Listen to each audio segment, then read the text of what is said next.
ओम शांति।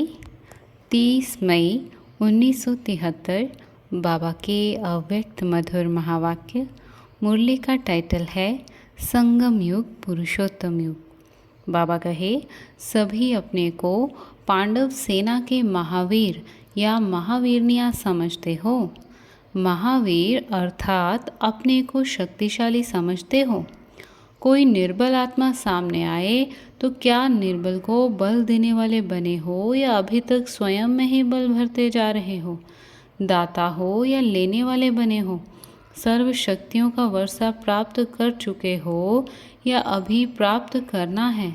अभी तक प्राप्ति करने का समय है या कराने का समय है? महान बनने के लिए मेहनत लेने का समय है।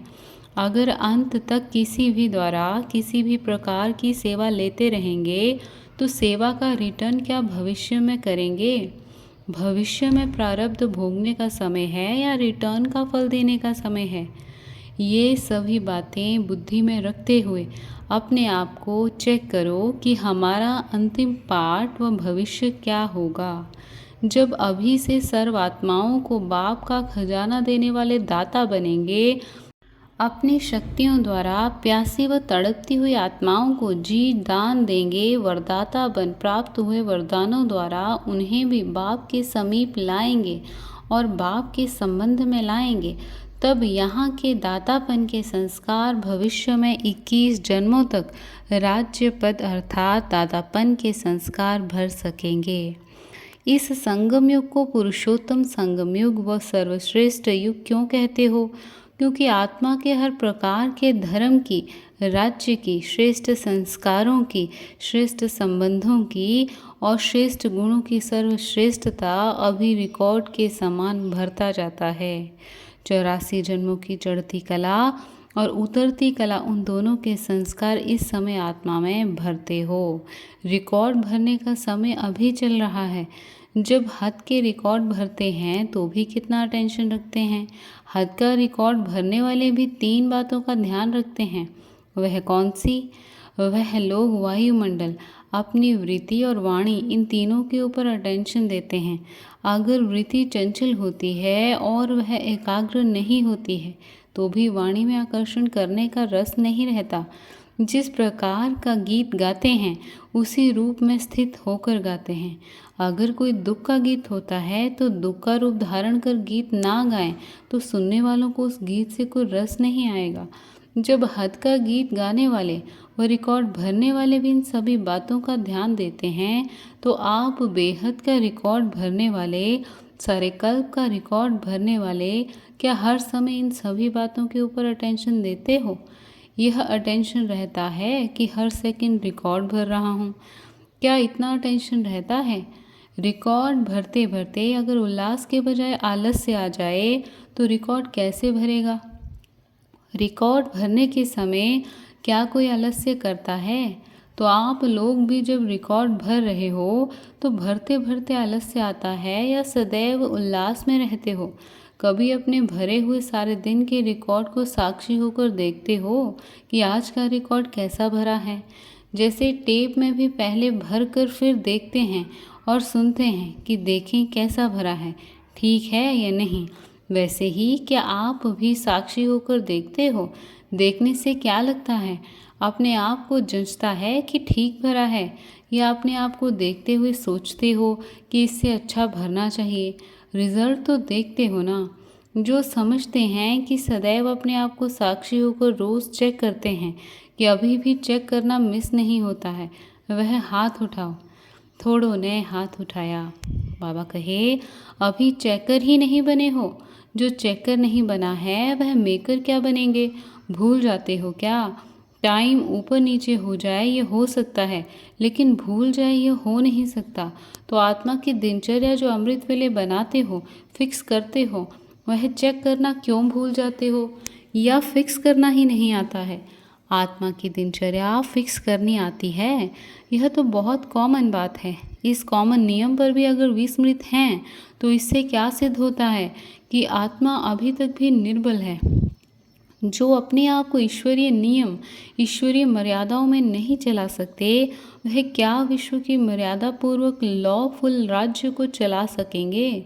जो संगम युगी राज्यपद के अधिकारी नहीं बने हैं, वह भविष्य राज्यपद कैसे पा सकते हैं? इस संगठन की टीचर्स कौन हैं? इतने कम रिजल्ट की जिम्मेवार कौन? क्या आए हुए टीचर स्वयं चेकर हैं?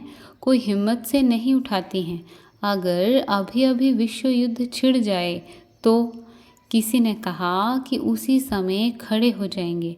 बाबा कहे, अगर समय पर खड़े हो जाएंगे तो इसको क्या कहा जाएगा?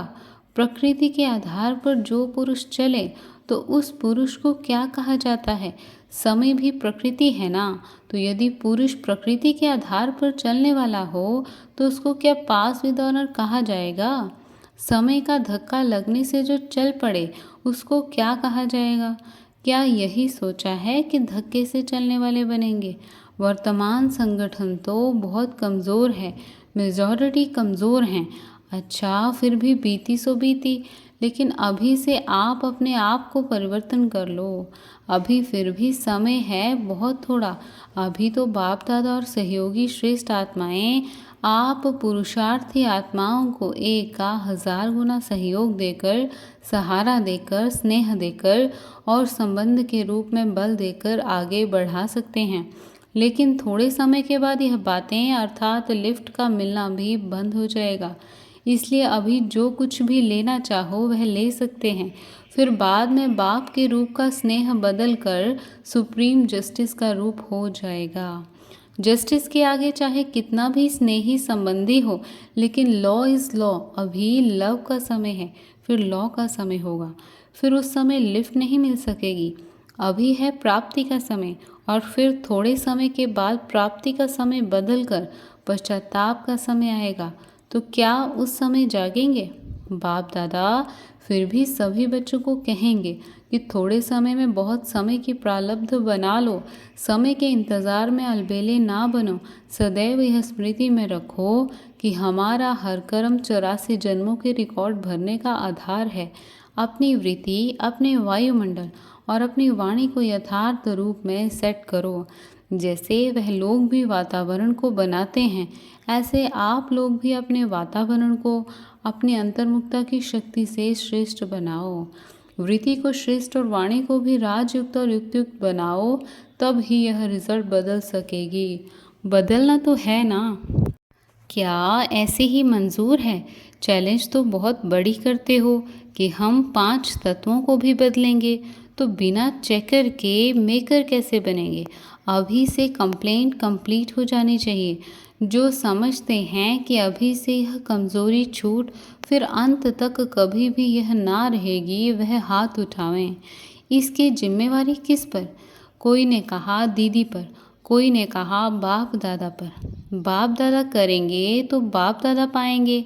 करने के समय बाप दादा और पाने के समय भविष्य पद पाने का त्याग करो, तो फिर करने का भी त्याग करो।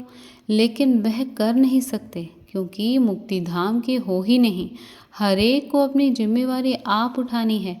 अगर यह सोचेंगे कि दीदी दादी व टीचर जिम्मेवार है, तो इससे सिद्ध होता है कि आपको भविष्य में उन्हीं की प्रजा बनना है, राजा नहीं बनना है।